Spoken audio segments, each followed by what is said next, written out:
এবার ভারতীয় ফুটবল ফেডারেশনের জন্য বাঙালি রেফারি প্রাঞ্জল ব্যানার্জি অবসর গ্রহণ করলেন। এই বিষয়ে বিস্তারিতভাবে আপডেট দেবো আজকের এই ভিডিওতে।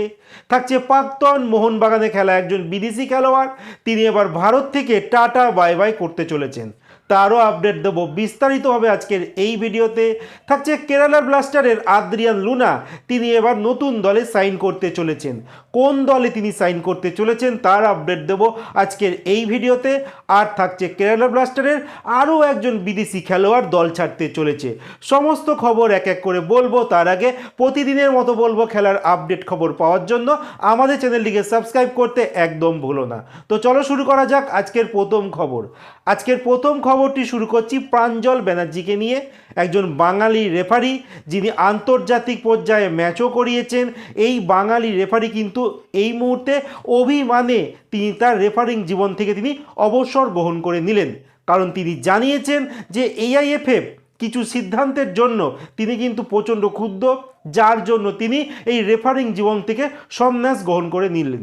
আর বলে রাখি, তিনি এটাও জানিয়েছেন তিনি কিন্তু কলকাতা ফুটবল লিগের ম্যাচ করাবেন।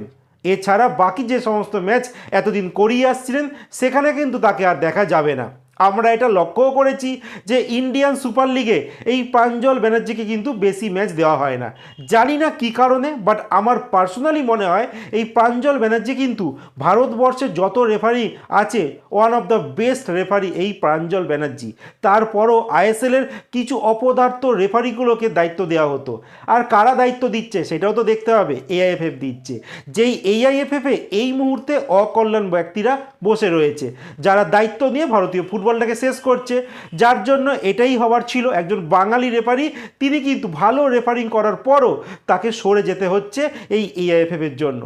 যাই হোক, এর পরের যে আপডেটটি দেবো, এবার কেরালা ব্লাস্টারের একজন বিদেশি খেলোয়াড় আদ্রিয়ান লুনা, তোমাদেরকে আমি জানিয়েছিলাম কয়েকটা ভিডিওর আগে যে এই আদ্রিয়ান লুনাকে কিন্তু officially Kerala blaster loan out করতে চলেছে। আর এই লুনার সঙ্গে কেরালার কিন্তু 2027 সাল অবধি চুক্তিও রয়েছে। তারপরও যেহেতু আইএসএল অন্ধকারে, সেই জন্য কিন্তু এই কেরালা দল চাইছে না, বেশি খরচা করতে তারা চাইছে না, যার জন্য এই খেলোয়াড়টিকে লোনে পাঠিয়ে দিতে চাইছে যাতে কিছুটা তাদের খরচা যেন বেঁচে যায়। আর এই মুহূর্তে যা আপডেট বেরিয়ে আসছে, ইন্দোনেশিয়ার লিগে এই মুহূর্তে যারা 1 নম্বর পজিশনে রয়েছে একটি দল, যেই দলটির নাম পারসিপ বান্দুং, এই দলটির সঙ্গে কিন্তু কথাবার্তা চলছে। এখনও অবধি সরকারিভাবে কোনো চুক্তি কিন্তু হয়নি, বাট এটা বলে রাখি এই দলটার সঙ্গে কথাবার্তা চলছে আদ্রিয়ান লুনার সঙ্গে, তার এজেন্ট চেষ্টা চালাচ্ছে।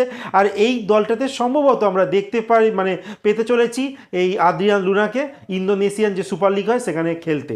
যাই হোক, এর পরে আপডেটটি দেবো কেরালা ব্লাস্টার এফসির আরও একজন বিদেশি খেলোয়াড়, মরক্কান বিদেশি খেলোয়াড়, ঠিক বুঝে গেছো, নোয়া সাদাউ, তিনিও কিন্তু এবার কেরালা ব্লাস্টার কিন্তু ছাড়তে চলেছেন। বাট এটা বলে রাখি, নোয়া সাদাও কিন্তু কেরালাকে লোন আউট থেকে কিন্তু অন্য দলে যেতে চাইছে না, তিনি পার্মানেন্ট ডিলে তিনি শিফট করতে চাইছেন। আর যা আপডেট বেরিয়ে আসছে, তিনিও কিন্তু ইন্দোনেশিয়ার কোনো ক্লাবের সঙ্গে কথাবার্তা চালাচ্ছে, সেখানে হয়তো এই নোয়া সাদাও কিন্তু শিফট হতে পারে। এরপরে শেষ যে আপডেটটি দেব, মোহনবাগান সুপার জায়েন্টের একজন প্রাক্তন বিদেশি খেলোয়াড় যার নাম তিরি, যিনি বর্তমানে এখনও অবধি চুক্তিবদ্ধ রয়েছে মুম্বাই সিটি এফসির সঙ্গে। আর এই মুম্বাই সিটির সঙ্গে কিন্তু সিটি গ্রুপ এখন আলাদা হয়ে গেছে। যথারীতি এই তিরি কিন্তু তিনিও এবার পরিকল্পনা নিয়ে নিয়েছেন যে ভারত ছেড়ে তিনি অন্য কোনো দেশে চলে যাবেন। বাট তিনি এখন কোন দেশে যাচ্ছেন সেইটা কিন্তু এখনও অবধি কোনো রিপোর্ট বেরিয়ে আসেনি, বাট এটা মোটামুটি কনফার্ম হয়ে গেছে তিরিও কিন্তু মুম্বাই সিটি এফসি এবার ছাড়তে চলেছে।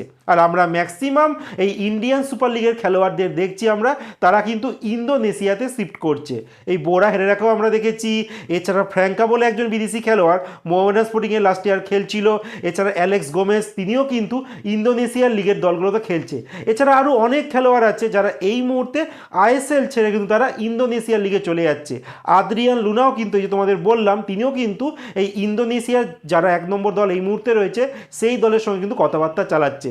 এছাড়া ইস্ট বেঙ্গলে আমরা দেখেছি যে ইস্ট বেঙ্গলের একজন বিদেশি খেলোয়াড়, প্যালেস্তাইনের বিদেশি খেলোয়াড়, তাকে কিন্তু এই ইন্দোনেশিয়ার লিগ থেকেই ইস্ট বেঙ্গল নিয়ে এসেছে। মানে এখন ইন্দোনেশিয়ার লিগ আর ভারতের যে ইন্ডিয়ান সুপার লিগ একটা মানে কম্পিটিশন চলছে, এখানকার বিদেশি ওখানে যাচ্ছে, ওখানকার বিদেশি এখানে আসছে। বাট এই মুহূর্তে ইন্ডিয়ান সব বিদেশি খেলোয়াড়রা কিন্তু ম্যাক্সিমাম তারা ইন্দোনেশিয়াতে মুভ করছে। দেখা যাক তিরির ব্যাপারটা কতদূর এগোয়, তিরিও এই ইন্দোনেশিয়ায় যায় কিনা, নাকি তিরি অন্য কোনো দেশে চলে যায়। এই নিয়ে তোমাদের কি মতামত তোমরা কমেন্টে জানাতে পারো।